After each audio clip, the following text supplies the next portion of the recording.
టికెట్లని SSD టికెట్లు తిరుపతిలో ఇవ్వడం జరుగుతుంది. తర్వాత సుమారుగా 1,40,000 టికెట్లు ఎస్ఎస్డి టోకెన్లు కింద ఇవ్వడం జరుగుతుంది. అలాగే ఇక్కడ తిరుమల లోకల్ వారికి కూడా బాలాజీ నగర్ కమ్యూనిటీ హాల్లో ఒక కౌంటర్ ఉంటుంది. ఆ కౌంటర్లో కూడా ఇవ్వడం జరుగుతుంది.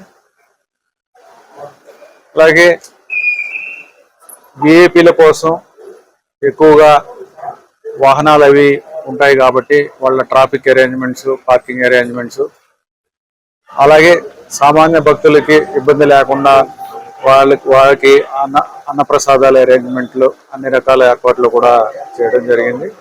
టికెట్ల కోసం వేచి ఉన్నప్పుడు కూడా వారికి ఇబ్బంది లేకుండా టికెట్లు ఎక్కడైతే ఇస్తూ ఉంటారో అక్కడ కూడా ఇబ్బంది లేకుండా అన్ని రకాల ఏర్పాట్లు కూడా చేయడం జరిగింది. సుమారుగా ఈ 10 రోజులకి 7 లక్షల మంది దర్శనాలు చేసుకుంటారనేది అంచనా వేస్తున్నాము. ఒకటే విజ్ఞప్తి ఏంటంటే టికెట్లు ఉన్నవారు మాత్రమే దర్శనానికి రావాల్సిందిగా కోరుతున్నాము. సో ఈ 10 రోజులు మాత్రం టికెట్లు ఉన్నప్పుడు మాత్రమే వారికి దర్శనానికి అవకాశం ఉంది.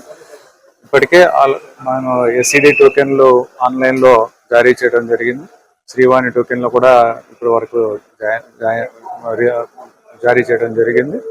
ఇప్పుడు ఎస్ఎస్డి టోకెన్లు 9వ తారీఖు ఇందాక చెప్పినట్టు 9 కౌంటర్ల ద్వారా 1,40,000 ఇవ్వడం జరుగుతుంది.